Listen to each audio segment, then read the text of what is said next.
This is regarding substantial equivalency, and this is a big deal because the Uniform Accountancy Act is trying to increase NASBA's power over substantial equivalency.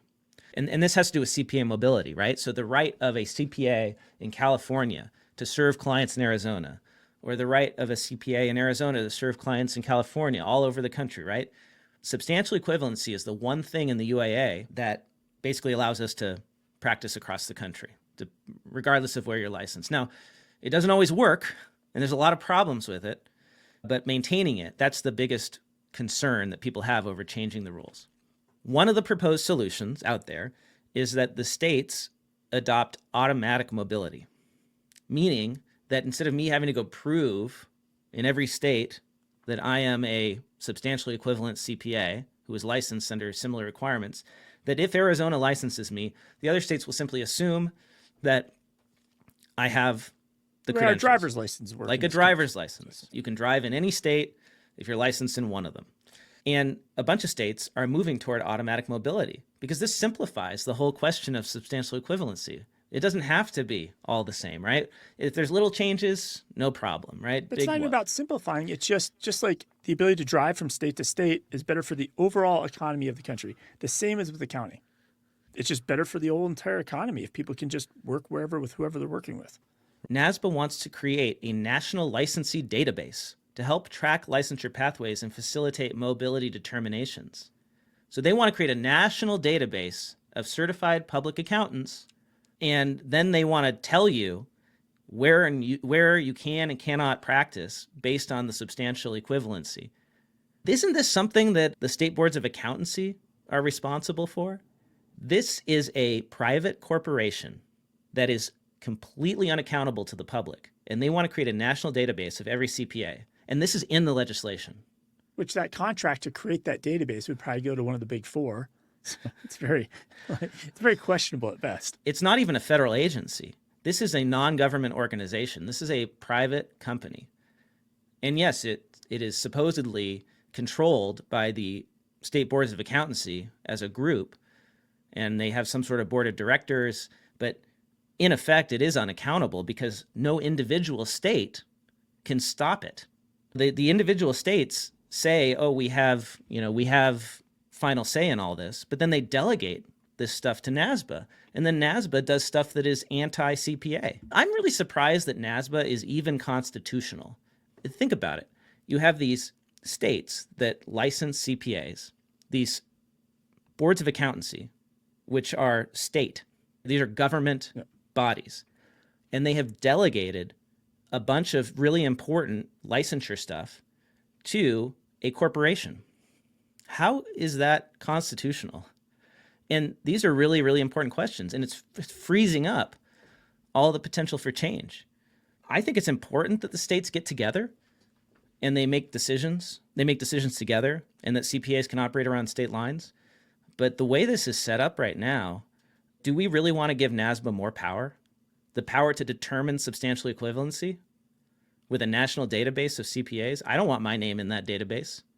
I really hope the state of Arizona doesn't agree to this. And it's just like bloat administrative power, right? It's just getting in the way, slowing things down, unnecessary bureaucracy. It really bothers me. And if you are in a state society, if you're in a board of accountancy and you have an opinion on this, I want to hear about it. We have plenty of listeners that I know of in both types of organizations. Just know that you are not alone. And there are many, many in the profession who don't think that this is the right way to go. The best way that we can fight the power of these national organizations that are holding the profession back is to create automatic mobility and then deal with differences on a case-by-case basis instead of having the current situation where it's like a opt-in rather than opt-out system. If enough states adopt automatic mobility, then NASBA doesn't have the power that it has now to pressure states. Actually, the way it's supposed to work, right, is the states are supposed to voice their concerns to NASBA, who unifies this voice upon their behalf. But what's kind of happened is NASBA is making its own voice and trying to shove that back down to the states. That's right. It's not working the way it's supposed to. And if you think about this is just classic bureaucratic bloat. That's what happens when you create a bureaucracy. What is its mission? It ends up being to grow, because that's how the leaders make more money. That's how they hire more people. They get bigger and they get more powerful. And I think this needs to go back to the states. And I think that NASBA has lost sight of its mission of growing the profession, promoting the profession, protecting the profession. I mean, isn't that the mission of all the state boards of accountancy? Can you explain, I guess, the tie between NASBA and the Uniform Accountancy Act? Is this like a proposed legislation, and then they take it to who to get passed? The way it works is that AICPA and NASBA put out the Uniform Accountancy Act, and then they try to get the individual states to adopt it. So then the states have their own legislation, say, we're going to use that. And so each it's very state, top-down. It's very top-down then. Yeah, they're pushing it through to all the states, yeah. I've got one more thing on this matter to take us out here.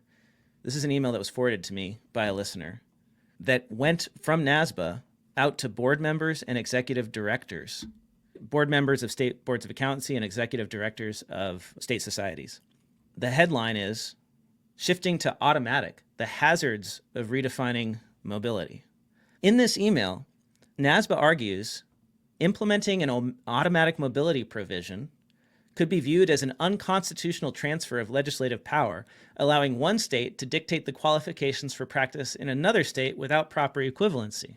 So they're saying, if you adopt automatic mobility, Arizona, then that's unconstitutional because you're allowing California to determine the qualifications for practice in your state of Arizona. And I'm thinking about this argument. Couldn't you just flip that around and say that if a state, the current situation is that many of the states have delegated this question of substantial equivalency to NASBA, a private company, a corporation. Isn't that unconstitutional? That they've delegated the determination of the equivalency to like a corporation? Like it goes both ways. Yeah, and I don't know if they really mean it's unconstitutional. I think that's just No, they actually said that word. Yes, they said it, but that's what I mean. They said it because it's a good marketing word.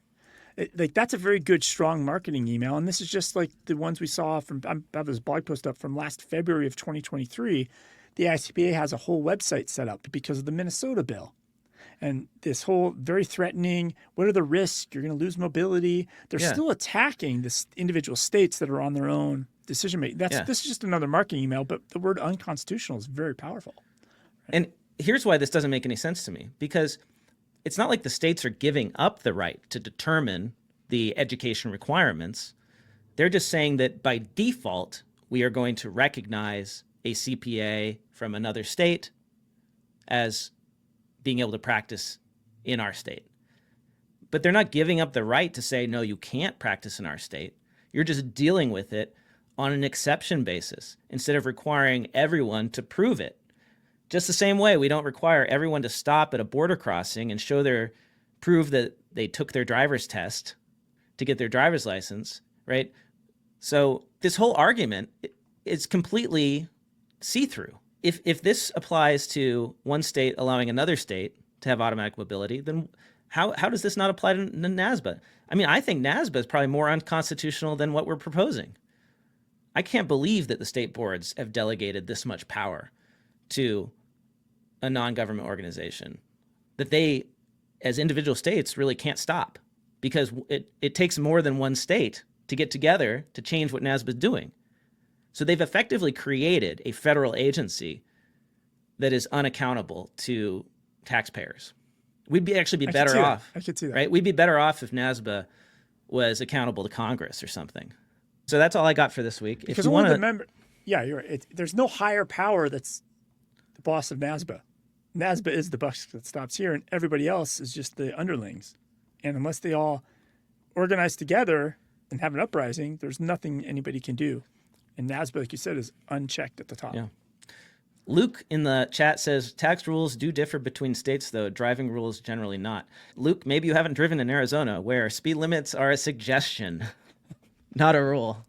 But they definitely changed, because if you're an Arizona resident and you're driving to LA, it's 75 miles an hour is the posted speed limit I-10. This is an international highway that spans from LA to Miami. Same highway all the way across.